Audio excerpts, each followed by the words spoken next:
G'day everyone, it's Jacob McCrae here, or you might know me as the Last Dart Bender. I'm Australia's Rope Dart Academy instructor, and I'm going to do another rope dart tutorial. This one is going to be for neck spins. It's going to look like this.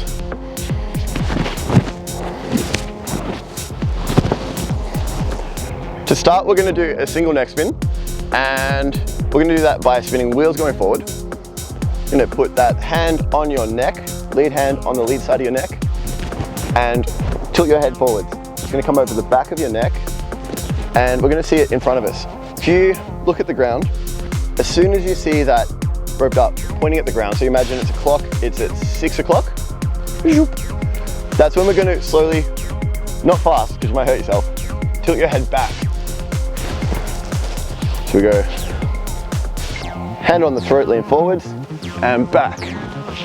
And when you do this the first time, the mechanics might not make much sense, and I find the best way to learn is to just do it and see what happens. So just go for it, lean back. Whoop. You might find it hits you in the leg or something else not cooperative. And what's usually happening then is, instead of placing your head into the plane, you are trying to drag it onto your neck while standing upright. And what that's going to do is throw an angle into it where it's going to come round and be unhelpful.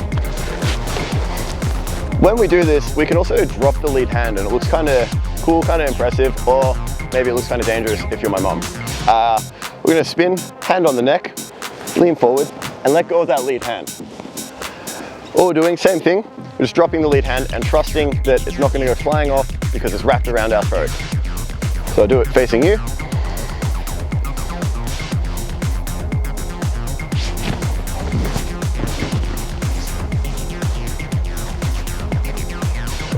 We can extend this neck spin into a double neck spin, and it's really easy. All we're going to do is wait a little longer as it goes around the neck.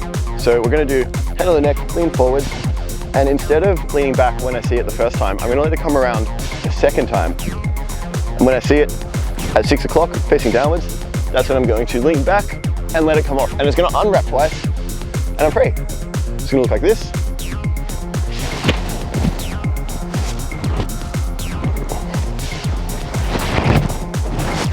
All right, thank you so much for watching. I hope you've had a great time and learned something from this tutorial, and I will see you in the next one.